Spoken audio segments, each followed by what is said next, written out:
Good morning, everyone. Thought for the day. Now, microorganisms. In microorganism term, micro plus organisms. Micro means very small and organism means living things. So, microorganism means small living things. Microorganisms are very tiny organisms. Very tiny organisms means small size organisms.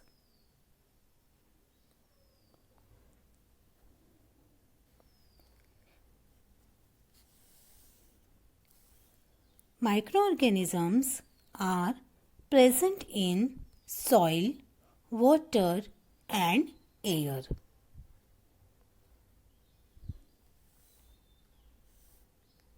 They are very tiny, small, so that's why we can't see them with open eyes. We can see them with the help of only microscope. Microorganisms are also known as microbes. Now, microbiology. The study of microorganisms is called as microbiology. Study of their shape, size, how they are useful to human beings, how they are harmful to human being means related to each and everything, related to each and every objective of them is known as microbiology. And the scientists who study the microorganisms are known as microbiologists. Now, characteristic of microorganisms. First one is microorganisms are unicellular organisms, means they consist of one cell in the body. Second is they are visible only with the help of microscope. So, they are microscopic organisms. Third one is they occur in air, water, soil and in and on the body of living organisms. They can also occur in hot water spring as well as in desert and marshy lands. Marshy land means where water covers the ground for a long period of time. Fifth one is microorganisms are autotrophs, means they can make their own food. Some of them are saprophytic also, means they obtain their food from dead material. Some of the microorganisms are heterotrophs, means they obtain their food from the other organisms. Next is some of the microorganisms are very helpful in agricultural purposes as well as in industrial purpose, but some of them are very harmful because they causes the diseases. Now our next point is groups of microorganisms.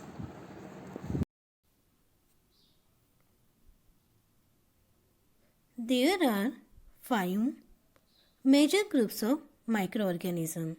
These are bacteria, fungi, algae, protozoa and viruses. Now, First microorganism is bacteria. They are single-celled organism.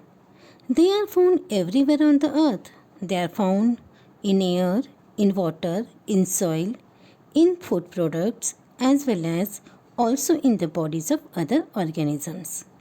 The size of the bacteria varies from 0.2 to 100 microns. Microns is a unit of measuring the length of microorganisms. Second microorganism is fungi. Fungi are plant-like structure, non-green, multicellular organism. Some of them looks like a plants but don't have roots, leaves or flowers. Some of the fungi like yeast are unicellular while some others are mushroom, molds are multicellular. Third microorganism is algae. Algae are simple unicellular or a multicellular green plants. Algae contain chlorophyll pigment and carry out the photosynthesis process. They may be filamentous or a branch-like structure. So, algae are described to have thallus-like structure. You can see the algae as green sheet-like slippery mass floating on the surface of stable water. So, that's the reason they are called grass of water. Fourth microorganism is protozoa.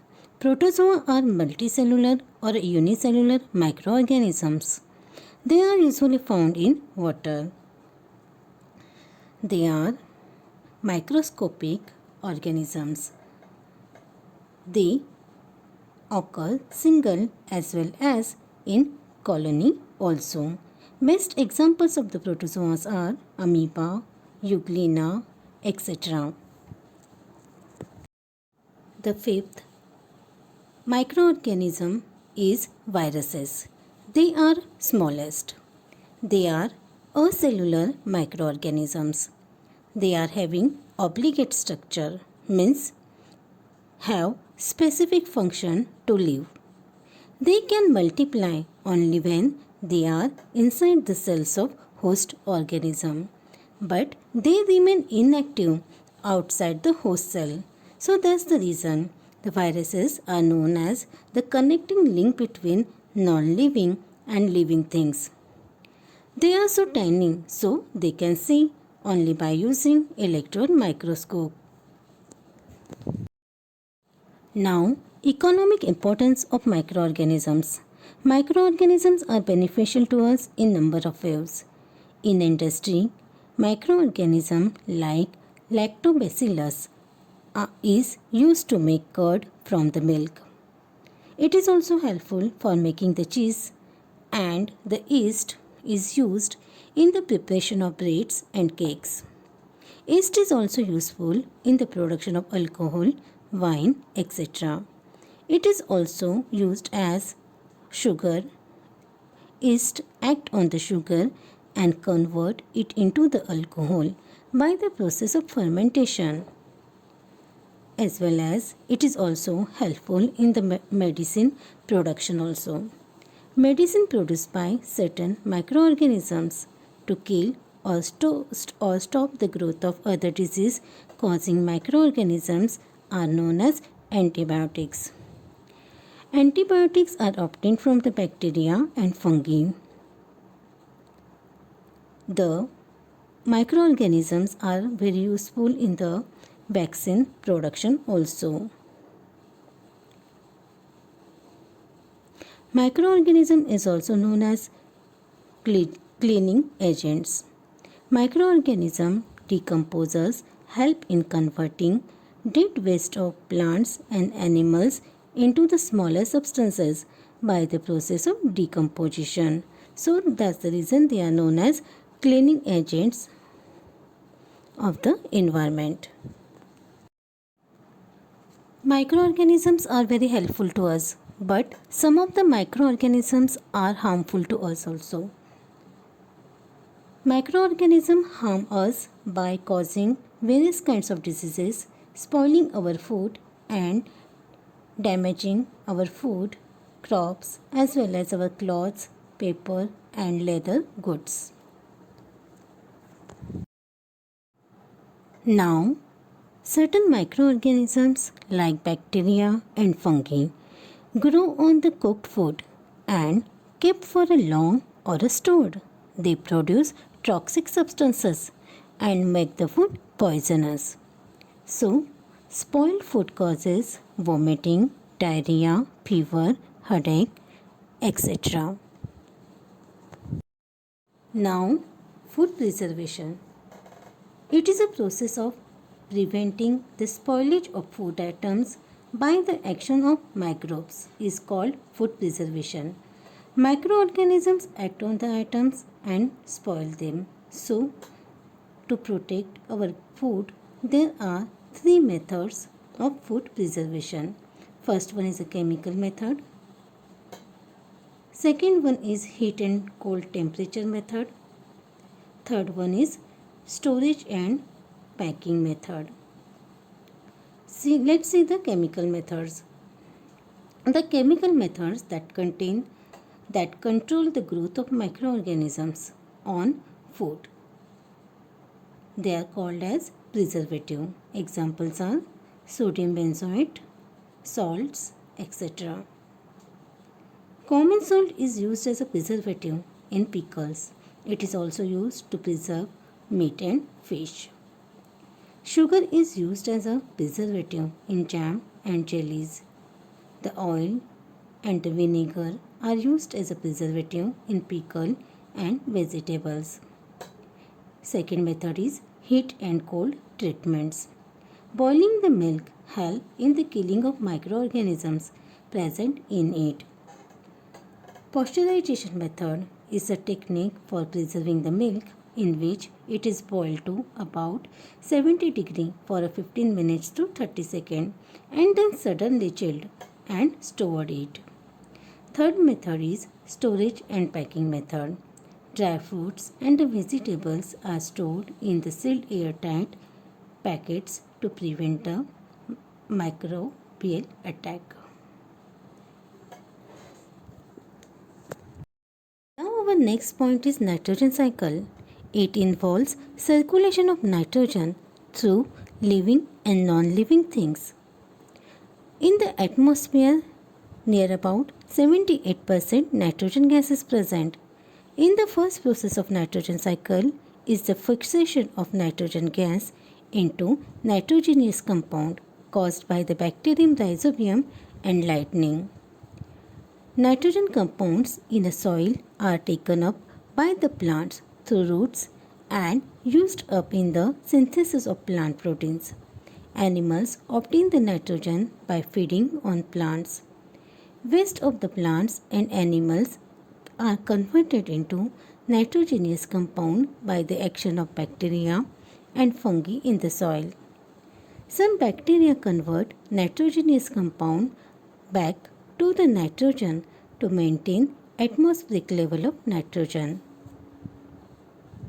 Thank you and have a nice day.